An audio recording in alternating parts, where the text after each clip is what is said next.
Mira, en la mezquita de Córdoba, como sabéis, llegaron a quitarle el nombre. Yo, de verdad, me voy a morir extremadamente feliz solamente por haber coadyuvado, haber puesto mi parte para recuperar el nombre de la mezquita. Porque las cosas existen cuando se nombran. Fijaros que lo primero que hicieron con los conversos fue te tienes que cambiar el nombre. Cuando tú estás diciendo que la mezquita de Córdoba ya no es mezquita, sino que es solamente catedral, lo que estás es robándole su identidad. Llegaron al extremo de que en los folletos aparecía que ponía, en lugar de llamar la mezquita, la llamaron Intervención Islámica de la Catedral. Eso que estoy diciendo es verdad, ¿eh? Eso tiene que legislarse. ¿Por qué? Porque se separó la Iglesia del Estado. Eso lo hicieron en Francia, prácticamente desde la Revolución Francesa, aunque cuando se aquilata en el 1905 con la Ley Combes. Eso se hizo en la Segunda República. En la Segunda República, cuando se separa la Iglesia del Estado, se dicta la Ley de Congregaciones Religiosas. ¿Para qué? Para decir, oye, los bienes culturales de extraordinario valor, que han pertenecido siempre a la comunidad, que han sido mantenidos históricamente por la comunidad y por el Estado, son de dominio público. Y después inventariarlos. Pero cuando llegó la Constitución del 78, como sabéis, ya se había prenegociado el concordato, aunque después entrará en vigor, pero eso se había prenegociado, ¿no? Y ese tema no se abordó. Y en la Ley de Patrimonio Histórico del Estado del 85 no se abordó. O sea, se quedó en un limbo jurídico. De manera que no se sabe, no se ha regulado nunca en qué caso un bien como la mezquita de Córdoba debiera ser dominio. Lo digo porque cuando muchas veces salen en las conversaciones ¿de quién es la Catedral de Sevilla? ¿De quién es? ¿O de quién es la mezquita? Fijaros que estoy intentando hacer lo más coloquial para que todo el mundo lo entienda. ¿De quién es la mezquita? Mira, consejo, tenéis que responder inmediatamente. No, ¿de quién es? No. ¿Qué es la mezquita? No de quién es. ¿Qué es? Porque si la mezquita se puede vender, es un bien privado. Pero si la mezquita no se puede vender, si no se puede hipotecar, si no la puede adquirir por el uso del tiempo, si no se puede embargar, es un bien de dominio público. Y si es un bien de dominio público, no es de nadie porque nos pertenece a todas y todos. Son bienes de dominio público porque se tratan de bienes que, aun siendo de uso religioso, son de un extraordinario valor histórico y cultural. ¿Ha quedado claro? Esa fue la combinación perversa. La culpa de esto la tiene Aznar. Pero no es verdad. Aznar lo que hizo fue permitir que los templos de culto accedieran a él. Y ahora viene algo que igual os va a sorprender. Y tenía razón. Ojo, es que tenía razón. Porque la Iglesia puede ser titular de un templo de culto. Es que puede serlo de verdad. Si la Iglesia Católica ha construido un templo en su terreno y lo ha hecho con su dinero, es que es suyo. Esa prohibición era inconstitucional. Pero la misma inconstitucionalidad que el procedimiento que utilizó y no lo derogó. O sea, lo que hizo Aznar era sabedor de que abría la puerta a la entrada de muchos bienes de dominio público, lo veis, pero no derogó el procedimiento. Y cuando se ha intentado resolver hace poco en un anteproyecto de reforma de la Ley de Patrimonio, y lo ha hecho el ministro Rodríguez Uribe, con una norma, si queréis luego me detengo con mucho más detalle, pero que es un parche de un parche, le ha costado el puesto. Y se ha paralizado el anteproyecto. Digo, para que veáis, este es el estado de cosas. Así pues, pero que ojo, lo hizo con una derogación de un simple reglamento, no tuvo ni que derogar la ley. Un simple reglamento. Eso no se puede declarar inconstitucional porque no puedes recurrirlo directamente. Así que eso, digamos, es el entramado complejo de por qué es inconstitucional. Yo creo que más o menos se entiende. Constitucionales todas las inmatriculaciones practicadas desde 1978 hasta la fecha.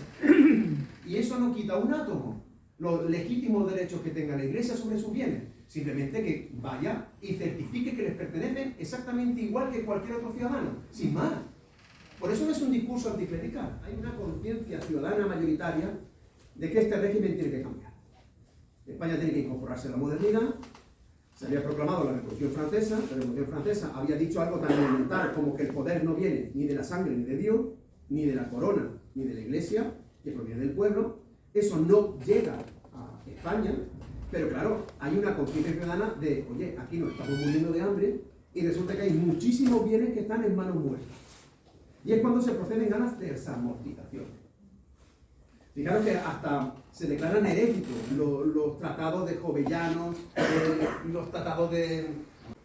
Cuando Mendizábal dicta las primeras leyes desamortizadoras y vende bienes de la Iglesia en posesión de la Iglesia, no de la Iglesia, en posesión de la Iglesia, porque eran bienes en manos muertas, ¿qué percibe a cambio la Iglesia?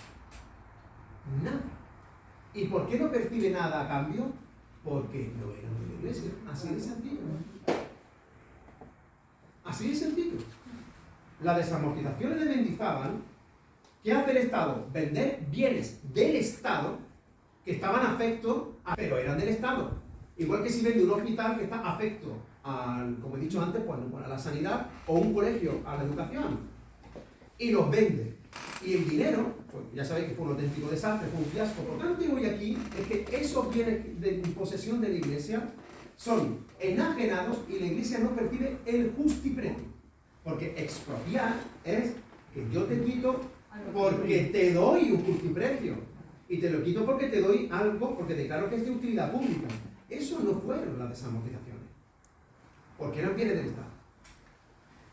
Después de las primeras desamortizaciones de Mendizábal, se produce el acuerdo con el Vaticano de 1855. Escuchad bien, ¿eh? Yo sé que ahora voy a meterme en un tema más complejo, pero es interesantísimo.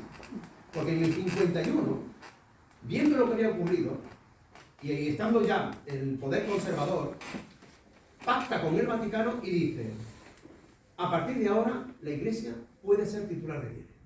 Lo que yo acabo de decir creo que es de una extraordinaria importancia histórica, jurídica y política. Hasta el 1851, la Iglesia no podía ser titular de bienes. ¿Por qué? Porque la Iglesia era Estado. Claro, ¿cómo protejo? ¿Cuál es la mejor manera de proteger la Giralda de Sevilla? Pues que no se pueda vender. Eso es. Y eso significa que tú tienes una potestad.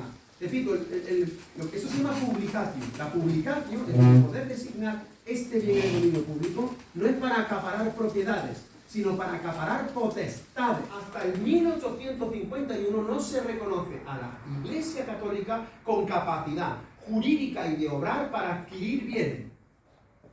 Es una línea clave temporal. Mire usted, no pueden imaginar las veces que los monarcas o los fueros han intervenido en los bienes de la Iglesia porque eran bienes del Estado. Y empieza a enumerar un caso, 2 casos, 3 casos, 1000 casos.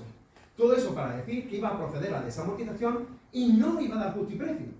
Pero claro, como se había llegado al convenio, por una cuestión de negociación política, al final lo que percibe la Iglesia es una deuda pública. Un título de deuda pública. Pero eso no es un justiprecio. ¿Lo veis? En los bienes anteriores a 1861.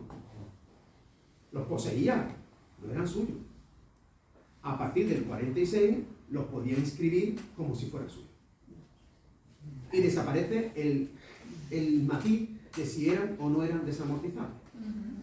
Fijaros que la Iglesia cobró la deuda pública por la desamortización en la década de los 60. Y eso es perfectamente compatible con los legítimos derechos que pueda tener la gente. No, tendrían derecho de administración, pero no de propiedad, ¿no? Exacto, ahí está. Y por ejemplo, en la reforma del anteproyecto de la ley del patrimonio histórico, una de las cláusulas que se contenía, muy interesante, era que los bienes de patrimonio mundial fueran gestionados por un patronato público, donde estaría la Iglesia, pero estaría también la ciudadanía, y por supuesto estaría gestionado por el Ministerio de Cultura. Oye, me parece muy bien.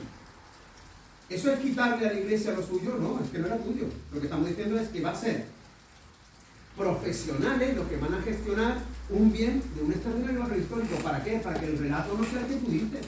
Mira, en la mezquita de Córdoba, como se ve, llegaron a quitarle el nombre. Yo, de verdad, me voy a morir extremadamente feliz solamente por haber coadyuvado, haber puesto mi parte para recuperar el nombre de la mezquita. Porque las cosas existen cuando se nombran. Fijaros que lo primero que hicieron con los conversos fue: te tienes que cambiar el nombre. Cuando tú estás diciendo que la mezquita de Córdoba ya no es mezquita, sino que es solamente catedral, lo que estás es robándole su identidad. Llegaron al extremo de que en los folletos aparecía que ponía, en lugar de llamarla mezquita, la llamaron Intervención Islámica de la Catedral. Eso que estoy diciendo es verdad. Porque es que se han adueñado del bien y lo gestionan. Yo creo que la gestión de determinados bienes debe ser pública. porque el dominio es público, pero eso es perfectamente compatible con que den misa, o que tengan sus bautizos, o que tengan sus archivos. Así de sencillo. Y la mejor forma de protegerlo es sacarlo del tráfico jurídico. El régimen francés es obvio. Ha salido ardiendo la catedral de Notre Dame. ¿Sí? ¿Quién está restaurando? El Estado francés. Porque los parisinos sienten que Notre Dame es suya. Seas o no seas creyente, ¿qué más da? Sea o no seas creyente, la Giralda es un símbolo de Sevilla. ¿No? ¿Qué más da? Lo que parece inconcebible es que en la década de los 80 se pudiera tirar una bandera gigantesca de Andalucía desde la Giralda y para hacerlo tuvieras que pedir permiso al alcalde, y en el siglo XXI la bandera va a ser la de España y tendrá que dar un permiso al arzobispo, ¿no? Y eso no ha pasado 500 años. Es que ha sido antes de ayer. Luego, el verdadero problema es que no tenemos en la cabeza lo que pasa en otros estados. Para concluir, en Portugal pasa algo parecido como en Francia, pero el régimen fue un pacto, consecuencia de un acuerdo entre el dictador Salazar y el Papa en 1940. Oye, un dictador como Franco y el Vaticano en 1940. Y el Vaticano reconoce que los bienes de enorme valor histórico y cultural son del pueblo de Portugal, a quien le compete la restauración y la rehabilitación. Igual que ahora nosotros, ¿eh? Igual. A cambio, los puede usar. Así de sencillo. ¿Por qué? Porque es una iglesia. Y es que yo eso, espero que todo el mundo lo entienda. Pues si es una iglesia, pues servirá para las cosas que sirve una iglesia. Y me parece muy bien que se use como iglesia, pero que se apropien y degraden un bien como la mezquita de Córdoba a la categoría jurídica de una cochera. Hola amigos, soy Kel Titán y esto que habéis escuchado es una conferencia de nuestro amigo Antonio Manuel Rodríguez Ramos. Y él mismo denunció, por ejemplo, la inmatriculación de la iglesia de la mezquita de Córdoba. ¿Os suena el caso, verdad?